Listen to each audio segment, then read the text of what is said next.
네, 안녕하세요. 예, 자이언트 ETF 시간 돌아왔습니다. 예, 여러분 요즘 그 채권 투자 많이 들어보셨을 겁니다. 요즘같이 주식시장이 성과가 안 좋을 때는 채권처럼 차라리 매달 따박따박 이자를 주는 게 주식보다 차라리 나을 것 같다 이 생각 많이 하실 것 같은데요. 채권이라는 상품 자체에 대해서 전체적으로 좀 다뤄보실 이제 임종욱 미래에셋 자산운용 팀장님 모시고 한번 말씀 나눠보겠습니다. 안녕하세요. 네. 자, 그러면 오늘은 또 만기 매칭형 이제 ETF가 이제 저희 7화의 제목인데요. 일단 요즘 뭐 다들 왜 채권을 하시고 이게 채권이 요즘 뭐 채권 시장 돈이 많이 쏠린다는데 일단 왜 그렇게 좀 채권 시장이 요즘 핫한지 좀 말씀 부탁드립니다.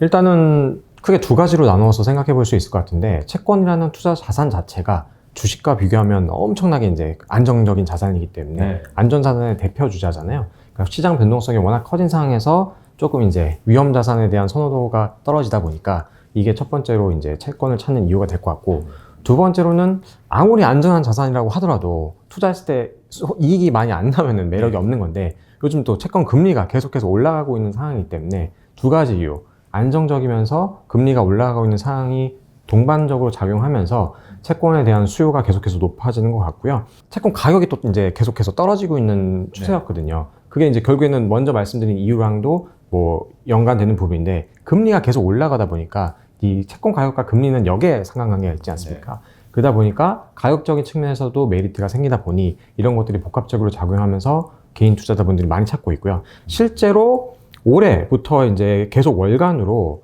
그 개인 투자자분들이 채권 순매수한 규모를 보면은 계속해서 이제 늘어나고 있고요. 10월 말까지 개인 투자자가 누적해서 거의 17조 원에 육박하는 규모로 매수를 했고, 특히나 올해 7월, 8월, 9월에는 거의 3조 원 월간으로, 10월 들어서는 약간 주춤해지긴 했지만 이런 식으로 계속해서 매수세가 늘어나고 있는 상황입니다. 결국 이제 한국 주식시장에서 돈을 빼신 분들이 또 채권 시장을 많이 돈을 옮겨 넣으셨다 이렇게 볼 수도 있을 것 같은데요. 근데 이제 이번 화의 주제가 사실 만기 매칭형 ETF지 않습니까? 채권이라는 상품은 보통 이제 사전에 표시된 이자를 정해진 만기까지 분기별로 한번 주거나 아니면 뭐 반년에 한 번씩 주거나 이런 상품으로 알고 있는데요. 아니 여태까지 채권 ETF 많았는데 그 채권들도 다 만기가 있을 거 아니에요. 근데 왜 특별히 이런 만기 매칭형 ETF라는 주제를 정하셨는지 궁금하거든요. 예. 이게 이제 모든 채권은 원래 만기가 있는데 무슨 소리지? 라고 생각하실 수 있는데, 이제 ETF의 정의를 이제 좀 살펴보고 가면은, 원래 이제 거래소에서 정하는 ETF의 정의를 보면 자산운용사가 자산운용을 통해서 지수 수익률을 추적하는 만기가 없는 지파투자 증권이라고 정의를 하고 있습니다. 여기서 만기가 없다는 말은 뭐 특정 시점에 청산되는 개념이 아니고 쭉 계속 영속적으로 간다는 의미거든요. 그러니까 그동안은 뭐 펀드든 ETF라는 상품 자체가 만기를 정해서 상장을 할 수가 없었어요. 그렇기 때문에 채권은 만기가 있지만 채권형 ETF라고 하더라도 계속 이 안에서 롤오버를 통해서 채권을 교체하면서 이제 리밸런싱을 했지, 채권의 만기와 맞춰서 이제 특정 존속 기간이 존재하는 ETF는 상장을 시킬 수가 없었거든요. 근데 올해 8월 말에 자본시장법 시행령, 그리고 금융투자법 규정, 유가증권시장 상장 규정이 개정이 되면서 뭐 요때 이제 사실 여러 가지가 좀 발표가 됐습니다. 뭐 공모펀드에 대한 투자자 신뢰를 회복하고 수익률 제고하고 하면서 여러 가지 이제 그 안들이 나왔는데, 그 중에 하나가 새로운 유형의 공모펀드도 도입하기로 이제 했고요. 얘도 이제 여러 가지가 있어요. 뭐 예하 표시 MMF부터 뭐 채권형 ETF를 100% 편입할 수 있는 공모펀드까지. 그리고 오늘 말고 이제 다음 시간에 다룰 상품 중에 하나가 이제 혼합형 ETF도 이제 신규로 출시가 되게 되는데, 개별 주식만 하나 편입하고 이제 채권을 섞어가지고 혼합형으로 만들 수 있는 상품을 또 출시를 할 수 있게 됐거든요. 그 내용은 이제 다음 편에 다룰 예정이고요. 오늘 다룰 예정인 이제 만기형 상품 같은 경우에는 존속 기한이 있는 채권형 ETF 허용이라는 이제 또 항목이 있어요. 이렇게 이제 규정이 개정이 되면서 이제 전에 없던 새로운 채권형 ETF가 상장이 되게 될 수 있게 된 거고요. 이게 이제 무슨 의미냐라고 봤을 때, 채권 투자를 왜 하는지를 생각해 보면, 일단 처음에 투자를 했을 때 수익률을, 이 금리, 표면 금리가 있을 텐데, 이거는 이제 시장이 어떻게 되든 나중에 만기가 됐을 때 어쨌든 확정된 이자를 주는 개념이란 말이죠. 이거를 ETF에도 그대로 적용을 해가지고 투자자가 상장 초기에 이제 투자를 하면 만기되는 시점에 내가 기대할 수 있는 수익률을 거의 확정적으로 가져갈 수 있는 개념이기 때문에, 채권 투자의 그 목적을 생각했을 때 ETF에서도 이게 그대로 매칭이 된다고 보시면 될 것 같습니다. 네, 이렇게 채권형 ETF에 만기가 있을 때는 어떤 점에서 좀 장점이 있나요? 그러니까 뭐 계속 연장선상에서 말씀드린 부분인데 이제 만기까지 들고 있으면은 처음에 투자 초기에 내가 기대할 수 있는 수익률이 시장 상황이 어떻게 되든 혹은 시장 금리가 어떻게 되든 그냥 확정적으로 거의 간다는 거죠. 근데 요거는 이제 만기까지 그 처음 투자해서 만기까지 갔을 때 얘기긴 한데요. 어쨌든 이제 투자자 입장에서는 나는 뭐 큰 수익은 아니더라도 좀 이런 시장 상황에 대해서 조금 무시하고 좀 안정된 수익을 갖고 싶다. 그러니까 만기 보유 전략을 취하고 싶다 하는 투자자분들한테는 굉장히 매력적인 대안이 될 것 같고, 그러면 이제 뭐 개별 채권을 투자하면 되지 않냐라고 생각할 수 있는데, 개별 채권 같은 경우에는 사실 개인 투자자분들이 하기에는 조금 이제 불편한 측면이 많이 있습니다. 뭐 예를 들어서 장내 이제 증권사를 통해서 이제 장내에서 채권 거래를 하는 경우를 예를 들어보면은 ETF 같은 경우는 유동성 공짜가 있기 때문에 뭐 규모가 작던 거래량이 적던 크게 상관없이 내가 손쉽게 이제 매수 매도를 할 수 있거든요. 근데 채권 같은 경우에는 이게 매수자랑 매도자랑 딱 원하는 가격이 일치됐을 때만 실질적으로 거래가 일어나기 때문에 굉장히 이제 유동성 측면에서는 적은 거죠. 그렇기 때문에 또 그 거래의 편의성뿐만 아니고 비용 측면에서도 사실 ETF와 비교하면 조금 개별 채권 같은 경우에는 불리한 측면이 있기 때문에 이런 만기 채권형 ETF로 말미암아서 만기가 존재하는 채권의 특징과 그 ETF의 거래 용이성 이 두 가지가 다 결합해가지고 굉장히 장점이 있을 것 같습니다. 자, 그러면 좀 더 또 말씀드리고 싶은데, 일단 이게 또 ETF지 않습니까? 개별 채권에 대해서는 또 개별 채권만 분석을 하면 될 것 같은데, 채권형 ETF이기 때문에 사실 이 상품도 이제 여러 개의 채권을 좀 같이 섞어서 투자하는 걸로 알고 있거든요. 개별 채권의 장점은 또 사실 돈 많으신 분들이 이제 매매 차익을 있을 때 절세 효과가 있다. 왜냐하면 이자 소득세만 내니까 채권의 매매 차익에 대해서는 비과세가 되기 때문에 그 부분을 노리고 이제 이렇게 금리가 좀 내려갈 것 같은 뭐 이제 채권을 많이 사시는 분들이 있는데, ETF는 제가 알기로 이제 이런 세계 측면에서 좀 불리한 걸로 알고 있는데, 그럼에도 불구하고 채권형 ETF를 이렇게 투자하는 게 매력이 있는 이유가 뭔가요?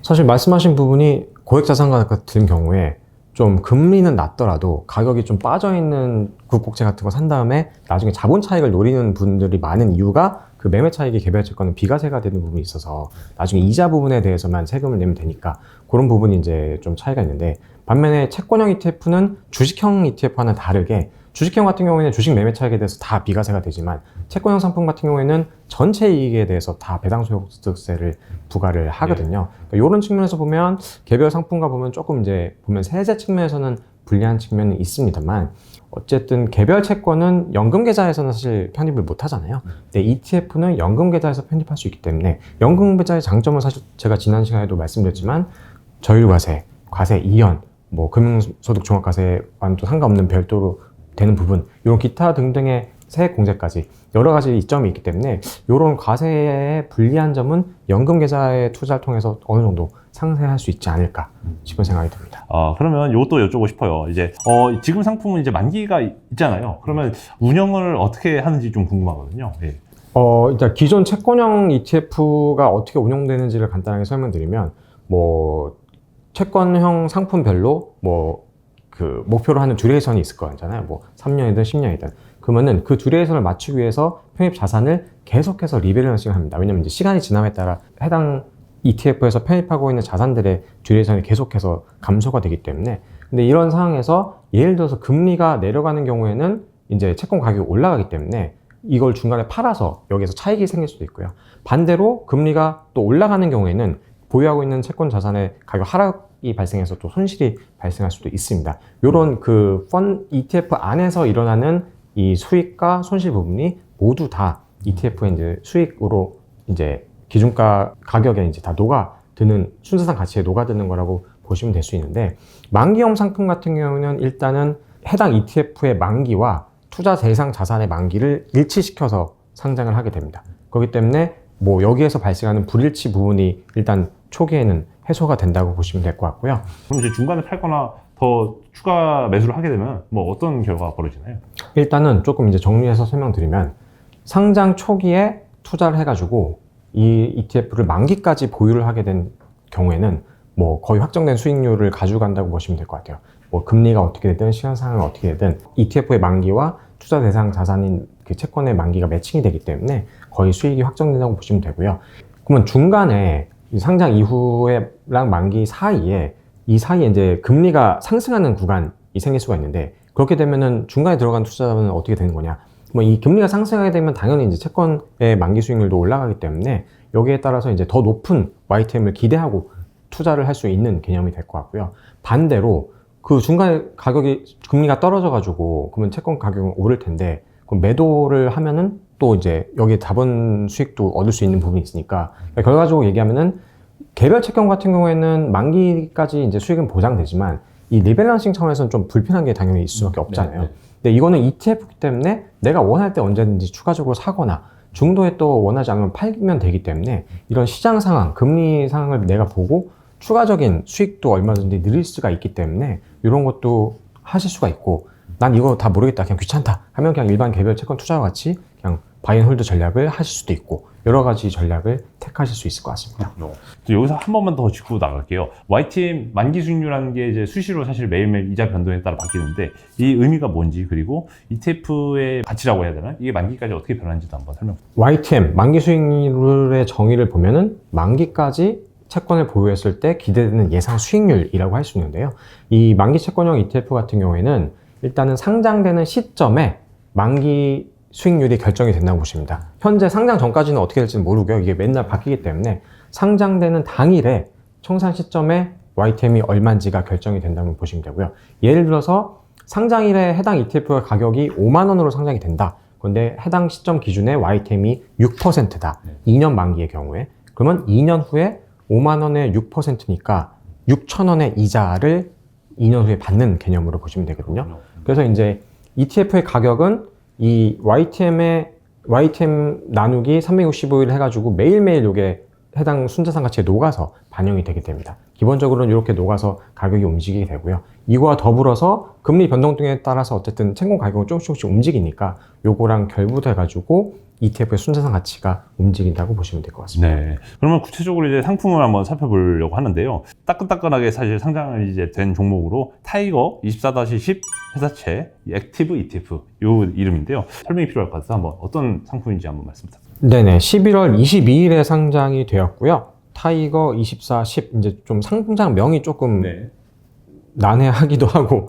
좀 눈에 익숙치 않은데 여기서 이제 숫자가 말하는 의미는요. 2024년 10월이 해당 상품의 만기다라고 보시면 되고요. 그리고 신용등급 A+ 이상 회사채에 주로 투자를 한다. 그래서 주된 투자 대상은 뭐 국채도 당연히 들어가고 통한채, 특수채, 은행채까지 골고루 투자를 하게 됩니다. 그래가지고 이제 일단은 뭐 현재로 봤을 때는 YTM 6% 정도가 이제 기대되는 상황이라고 보시면 될 것 같고요.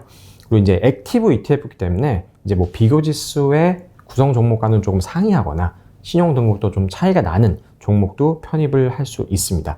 그리고 이제 만기가 있는 채권형 ETF이기 때문에 아까 말씀드린 대로 매일매일 이제 기대 수익률, 만기 수익률 그리고 뭐 주례선 이런 게 계속 이제 좀 관심사일 거잖아요. 왜냐면 초기 투자하시는 분들이야 그게 이제 처음에 하고 만기까지 가져가면 뭐 별 관심 없겠지만 중간에 투자하려고 한다거나 중간에 매도하려는 분들은 그걸 좀 궁금해 하실 텐데 그래서 저희 홈페이지에 이걸 일간으로 해가지고 YTM과 듀레이션을 매일매일 공시를 할 예정입니다. 그렇기 때문에 꼭 상장 당일이 아니더라도 중간에 거래를 하시려는 분들은 이 정보를 참고하셔가지고 거래를 하시면 도움이 되실 것 같습니다. 요즘 사실 6%짜리라고 하면 뭐 저축은행이라든지 제2금융권에 이제 예금을 찾으시는 뭐 특판 적금을 찾으시는 분들이 많은데 이거랑 대비했을 때 이 액티브 ETF의 장점이랄까요? 일단 뭐 특판이나 은행 상품 같은 경우에는 뭐 이제 어느 게 더 낫다라는 거를 말씀드리는 것보다는 좀 차이점이 있는 게 보통 이제 은행들이 제시하는 금리 같은 경우에는 그걸 받기 위해서 요건들이 상당히 또 있거든요.